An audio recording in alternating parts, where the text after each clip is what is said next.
చామదుంపల వేపుడు ఎప్పుడు మామూలుదే కానండి, జిగురు ఉంటుంది కదా. మనం వేపుడు చేస్తే వేపుడు చేసినా పులుసు చేసినా ఏది చేసినా అది జిగురే.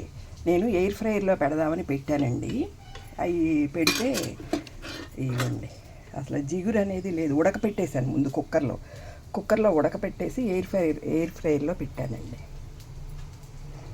ఇవ్వండి, దీన్ని ఇప్పుడు ఏపి చూపిస్తాను మీకు, చూడండి. ఉల్లిపాయ తిరగమాత కామనే కదా. ఇదిగోండి వేసాయి. అంటే ఎక్కువ టైము వీడియో తీయొద్దు, తక్కువ టైంలో తీయాలని చెప్పేసేసి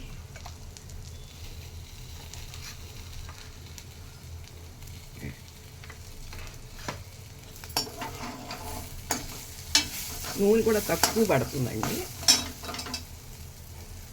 నూనె చాలా తక్కువ పడుతుంది.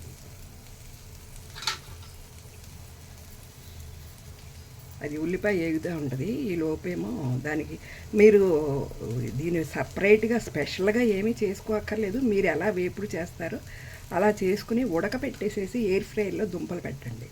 జిగురు అనేది లేదు. బెండకాయ కూడా ఇదివరకు ఒకసారి చేసి చూపించాను. ఇది ట్రయల్స్ వేసాను. సరే తింటాము కదా, నెలకు ఒకసారైనా అన్ని కూరగాయలు తినాలి కదా అని చాలా చాలా ఉపయోగపడుతుందండి ఎయిర్ ఫ్రైయరు. నాకు పిల్లలు కొనిచ్చారు. క్రోమాలో కొన్నట్టున్నారు ఈ పిల్లలు ఎక్కడో.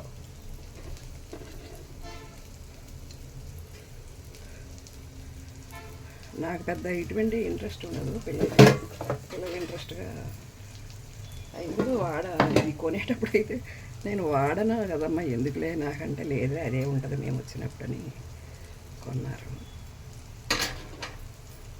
చాలా బాగుందండి ఇది మాత్రం. ఎయిర్ ఫ్రైయర్ మాత్రం నూనె తక్కువ పడుతుంది. ఈ దుంపల్లోనూ కొంచెం ఉప్పు రాశాను, ఒక్క చుక్క నూనె వేసానండి.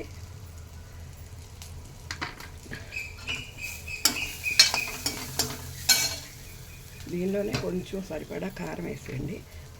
దీనిలోకి నేను ఒక పొడి వేస్తాను. మీరు కూర ఎలా వండుకుంటే అలా వండుకోండి. ఇది పల్లీలును పుట్నాల పప్పు.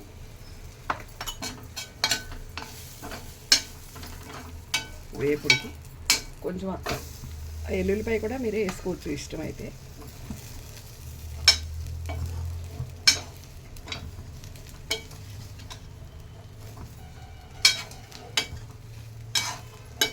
చూడండి చాలా బాగుంది కూర అయితే, చాలా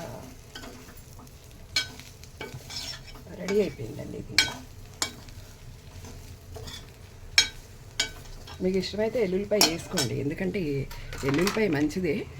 నేను ఎందుకో ఇవాళ వేస్తాను, అప్పుడప్పుడు బాగానే వేస్తాను. ఇది కొంచెం పొడి ఉంది, ఇది కూడా వేసేద్దామండి.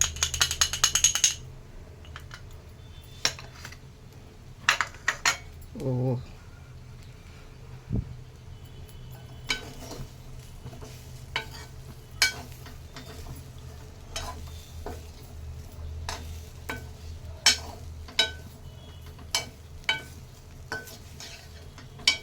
లేదండి, వేపిన తర్వాత కూడా అస్సలు జిగురు అనేది లేదండి. ఇలా కూరలకి ఇలా బాగా పనికొస్తుందా ఎయిర్ ఫ్రైయరు, నాకు తెలియదబ్బా.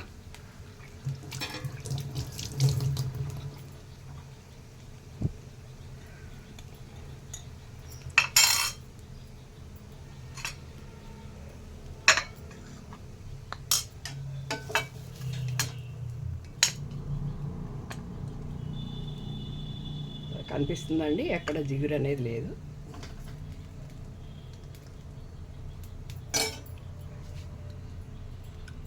అదిగోండి.